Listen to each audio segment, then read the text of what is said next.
পাত্রসায়ের মা বসন্তচণ্ডী মন্দির। হ্যাঁ বন্ধুরা, খুবই জাগ্রত এই মা।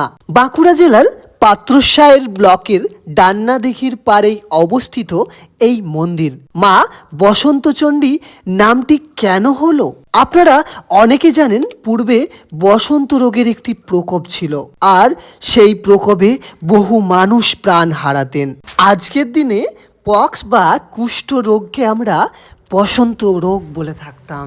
এই বসন্ত রোগের প্রকোপ থেকে মুক্তি পাওয়ার জন্য মা শীতলা মায়ের আরাধনা করা হতো। পরে সেই শীতলা মাই বসন্তচণ্ডী মাতা রূপে পূজিত হয়ে আসছে যুগ যুগ ধরে। অনেক জাগ্রত এই মা।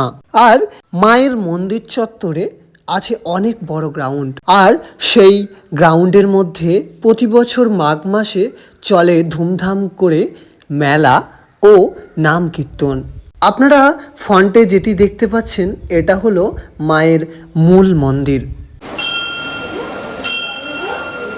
এই মন্দিরের পাশেই রয়েছে ভৈরব বাবার মন্দির। খুবই শান্তিপ্রিয় একটি জায়গা, আপনারা দেখতেই পাচ্ছেন। আর আটচালার ওপরের দিকে রয়েছে বিভিন্ন দেবদেবীর মূর্তির ছবি। আপনারা এখন যেটা দেখছেন, এটা মূল মন্দিরের একদম সামনের দৃশ্য।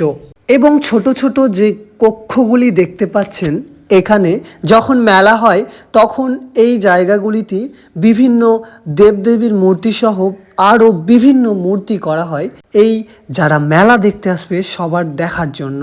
তখন খুব ধুমধাম করে আয়োজন করা হয় এই মেলা। আপনারা কারা কারা আমার এই ভিডিওটা কোন কোন জায়গা থেকে দেখছেন অবশ্যই আমাকে কমেন্ট করে জানাবেন।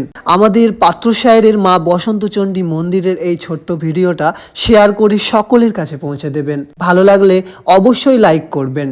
আর আমার ফেসবুক পেজে নতুন হলে পেজটাকে অবশ্যই ফলো করে নেবেন। ইউটিউবে যারা নতুন আছেন, আমার ইউটিউব চ্যানেলটিকে অবশ্যই সাবস্ক্রাইব করে নেবেন। আপনাদের সাথে আবার নতুন কোনো ভ্লগ নিয়ে, নতুন ইন্টারেস্টিং টপিক নিয়ে দেখা হবে।